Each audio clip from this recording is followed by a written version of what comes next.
안녕하세요. 이동률 목사와 함께하는 매일 성경 큐티 시간입니다.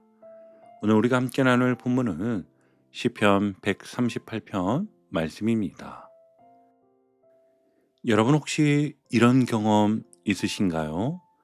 하루 종일 마음이 휘청거릴 만큼 힘든 상황인데 누군가 그래도 감사해야지요 라고 말할 때 도저히 감사가 나오지 않는 그 마음 정말 쉽지 않죠? 다윗도 그랬습니다. 다윗의 삶은 평탄한 길이 아니라 파도처럼 밀려오는 환란의 연속이었습니다. 한 고비 넘으면 또 다른 고비가 찾아오고 문제 하나가 해결되면 다음 문제가 밀려오는 인생이었지요. 그런데 놀랍게도 오늘 시편 138편에서 다윗은 이렇게 시작합니다. 우리 1절을 한번 볼까요? 내가 전심으로 주께 감사하며 신들 앞에서 주께 찬송하리이다. 아멘. 여러분 이 말은 결코 가볍게 들으시면 안 됩니다. 다윗은 지금 모든 것이 잘 되었기 때문에 감사하는 것이 아닙니다. 환난 중에도 하나님을 찬양할 수 있는 이유가 무엇인지 자신의 영혼 깊은 곳에서 끌어올려 고백하고 있는 것입니다. 그리고 이 고백은요, 오늘 우리에게도 그대로 질문이 되는 것이지요. 왜 나는 감사가 어려울까? 어떻게 다윗은 환난 속에서도 전심으로 감사할 수 있었을까? 자, 그럼 우리 이제 본문에 어떤 일이 있었는가를 자세히 보기 위해 본문을 세 단락으로 나누어 하나하나 살펴보겠습니다. 우리 다시 1절 함께 읽어보겠습니다. 내가 전심으로 주께 감사하며 신들 앞에서 주께 찬송하리이다. 아멘. 여기서 전심으로는 히브리어로 베콜 레바비인데요. 마음 전체에 나의 내면을 통째로 드린다는 뜻입니다. 단순히 감사하려 애쓴다가 아니라 내 마음의 방향을 하나님께로 완전히 돌린다는 의미입니다. 감사는 선택이고 방향성이라고 우리 계속 나누었잖아요. 다윗은 어떤 상황에서든 감사를 택하고자 했던 것이고 하나님을 향해 방향을 맞췄던 것이지요. 그리고 다윗이 이렇게 전심으로 감사할 수 있었던 근거가 3절에서 아주 분명하게 드러납니다. 내가 간구하는 날에 주께서 응답하시고 내 영혼에 힘을 주어 나를 강하게 하셨나이다. 아멘. 여러분 이 말씀을 깊이 보십시오. 다윗은 하나님의 환경을 바꾸어 주셨다고 말하지 않습니다. 내 영혼에 힘을 주셨다. 여기에 다윗의 감사의 근원이 있습니다. 우리는 흔히 응답을 이렇게 생각합니다. 문제가 해결되는 거, 상황이 나아지는 거, 또는 내 앞을 가로막는 사람이 사라지는 거, 이것을 우리는 흔히 응답이라고 생각하잖아요. 하지만 다윗이 경험한 응답은 완전히 다릅니다. 하나님은 먼저 내 영혼을 강하게 하셨다.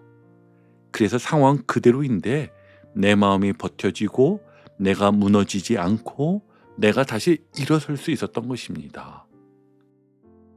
여러분도 이런 경험 있으시죠? 상황은 그대로인데 이상하게 내가 버티고 있다. 마음이 산산이 부서질 상황인데 평안이 찾아왔다. 끝났다고 생각했는데 다시 일어설 힘이 조금씩 생겼다. 여러분, 이게 바로 내 영혼에 힘을 주시는 응답입니다. 문제는 그대로입니다. 환경도 그대로입니다. 하지만 내가 달라진 것이지요. 내 안에 새로운 힘이 들어왔습니다. 내 영혼이 강해졌습니다. 다윗은 이 사실을 경험하며 이렇게 고백한 것입니다. 하나님, 환난은 그대로인데 제 영혼은 더 강해졌습니다. 이 깨달음이 있었기에 다윗은요, 환난 속에서도 감사할 수 있었던 것입니다. 여러분, 이 말씀을 오늘 우리의 삶 속에 직접 이렇게 적용해 보시길 바랍니다. 첫째는요, 오늘의 기도 방향을 바꿔 보십시오. 하나님, 이 문제 좀 빨리 해결해 주세요. 라는 기도의 방향에서 하나님, 이 문제 속에서도 제 영혼을 강하게 해주소서. 이 기도는 문제를 외면하려는 기도가 아니라 하나님이 지금 내 안에서 하고 계신 일을 인정하는 믿음의 기도인 것이지요. 그리고 두 번째는 지금 버티고 있는 자신을 다시 바라보세요.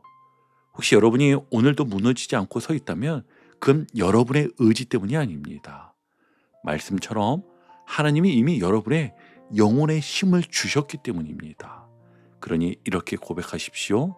주님, 제가 여기까지 온 건 주님이 제 영혼을 강하게 하셨기 때문입니다. 이 한 문장만으로도 마음의 무게가 달라질 것입니다. 그리고 세 번째는요, 오늘 가장 힘든 자리에 감사 한 줄을 심어보세요. 직장에서 마음이 눌릴 때 주님, 제 영혼을 붙들어 주셔서 감사합니다. 가정의 갈등 속에서 주님, 제가 무너지지 않게 하심을 감사합니다. 뭔가 마음이 지친 순간 주님, 다시 일어설 힘을 주셔서 감사합니다. 이 감사는 억지로 만들어내는 감사가 아닙니다. 하나님이 오늘도 나를 붙들고 계시다는 사실을 바라보며 드리는 진짜 감사입니다. 자, 이제 두 번째 단락인데요. 첫 단락인 1절에서 3절은 나의 영혼에 집중되었는데 두 번째 단락의 시작인 4절부터는 시야가 놀랍게 넓어집니다. 다윗은 이렇게 고백합니다. 여호와여, 세상의 모든 왕들이 주께 감사할 것은 그들의 주의 입의 말씀을 들음이오며. 아멘. 5절에서는 그들이 여호와의 도를 노래할 것은 여호와의 영광이 크심이니이다. 아멘. 여러분, 여기서 아주 놀라운 일이 벌어집니다.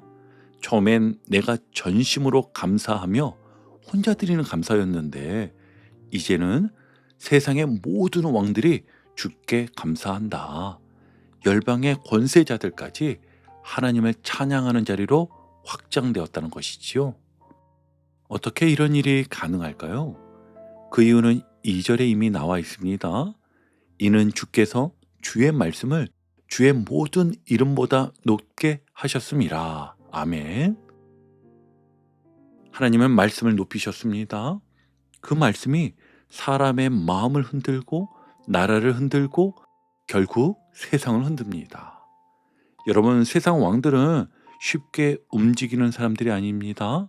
자기 권력, 자기 지혜, 자기 신을 붙들고 사는 사람들입니다. 그런데 그들이 하나님의 말씀을 듣고 감사하게 되었다는 것은 하나님의 말씀이 인간의 권세보다 훨씬 더 큰 힘을 가진다는 뜻이지요. 그리고 이것이 바로 놀라운 신앙의 원리 중 하나입니다. 하나님은 나 하나를 붙드시는 분이시지만 동시에 열방을 다스리시는 분이십니다. 내가 드리는 조용한 감사 한마디, 눈물 속에서 드리는 작은 믿음 하나가 결국은 하나님의 나라를 움직이는 은혜의 일부가 됩니다. 하나님은 나의 감사에서 시작해 가정으로, 공동체로, 세상으로 은혜의 물결을 넓혀가시는 분이시지요. 그리고 이어지는 6절에서는 그 하나님이 어떤 분인지 아주 감동적으로 설명합니다. 여호와께서는 높이 계셔도 낮은 자를 굽어 살피시며 멀리서도 교만한 자를 아심이니이다. 아멘. 여러분, 이 구절은요, 하나님은 너무 높아서 우리에게 관심 없으실 거야, 이 생각을 완전히 깨뜨려 줍니다. 하나님은 높으신 분이기 때문에 낮은 자를 굽어 살피십니다. 하나님은 멀리 계신 것 같아도 마음이 교만해지는 순간까지 다 알고 계십니다. 다윗은 이것을 깊이 경험했습니다. 세상이 흔들릴 때, 사람들의 기대가 흔들릴 때 그때마다 하나님은 자신을 잊지 않고 바라보셨다는 것, 그 사실을 다시 떠올리며 감사와 찬양을 올려드린 것입니다.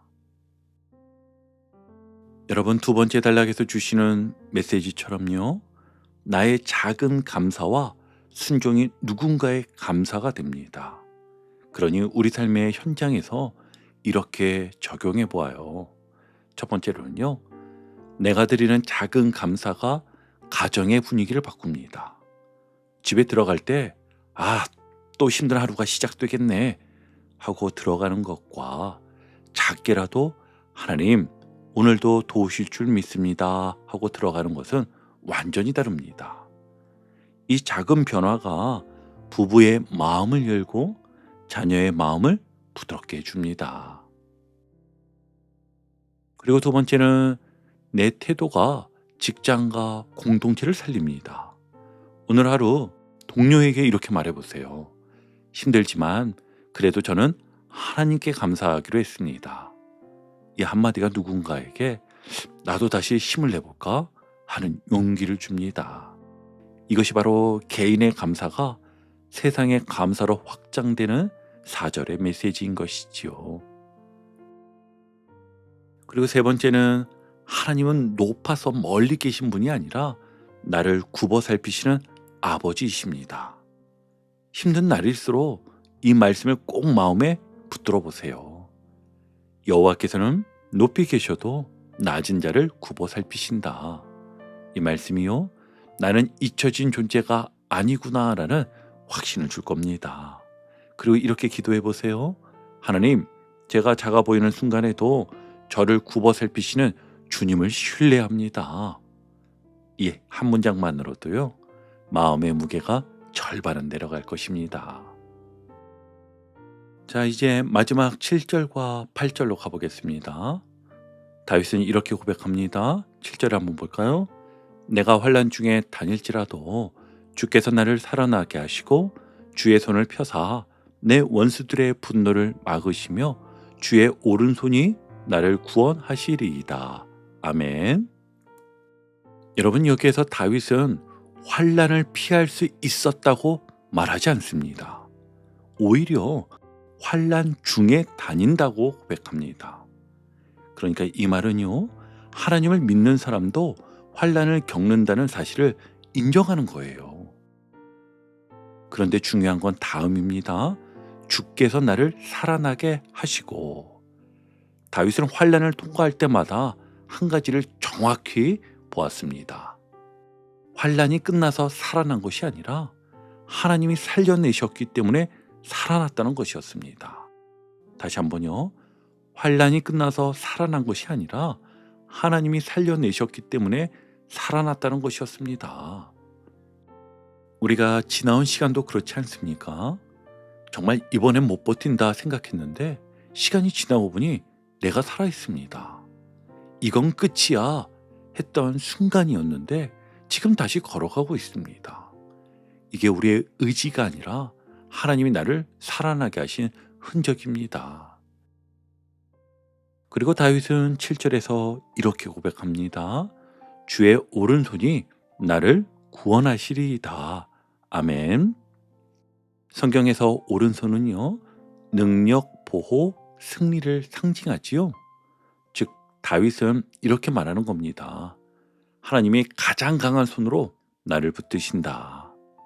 그러므로 환난 속을 걸어도 그 손이 놓이지 않는 한 우리는 결코 무너지지 않습니다. 그리고 마지막 8절에서 다윗은 이렇게 믿음으로 고백합니다. 여호와께서 나를 위하여 보상해 주시리이다. 여호와여, 주의 인자하심이 영원하오니 주의 손으로 지으신 것을 버리지 마옵소서. 아멘. 여기서 보상해 주시리이다라는 물질 보상이 아니라 하나님께서 시작하신 일을 끝까지 이루신다는 의미입니다. 그리고 마지막 요청이 정말 감동적이죠. 주의 손으로 지으신 것을 버리지 마옵소서. 다윗은 자신이 하나님이 지으신 존재임을 기억하며 이렇게 고백하는 겁니다. 하나님, 저는 연약하지만 저를 포기하지 마소서. 여러분, 이 고백이야말로 우리 인생의 가장 깊은 자리에서 드려지는 기도가 아닐까요? 이제 오늘 큐티를 정리하며 마무리하겠습니다. 오늘 시편 138편이 우리에게 주는 메시지는 정말 단순하면서도 깊습니다. 먼저는 하나님은 내 영혼을 강하게 하시는 분이시다. 그리고 두 번째는 나의 작은 감사가 가정과 공동체에 더 넓게는 열방의 찬양으로 이어진다. 그리고 세 번째는 환난 속을 걸어도 하나님의 오른손은 나를 붙들고 끝까지 이끌어 가신다. 그러므로 우리는 상황이 좋아져서 감사하는 사람이 아니라 하나님을 바라봄으로써 감사하는 사람이지요. 우리 다시 한번요. 우리는 상황이 좋아져서 감사하는 사람이 아니라 하나님을 다시 바라봄으로써 감사하는 사람입니다. 여러분, 오늘 하루가 어떤 모습이든 이 말씀 한 줄만 꼭 기억하셨으면 좋겠습니다. 주께서 내 영혼에 힘을 주어 나를 강하게 하셨나이다. 이 은혜가 여러분의 마음을 지키고 오늘 하루도 감사로 살아가게 하기를 주님의 이름으로 축복합니다. 아멘.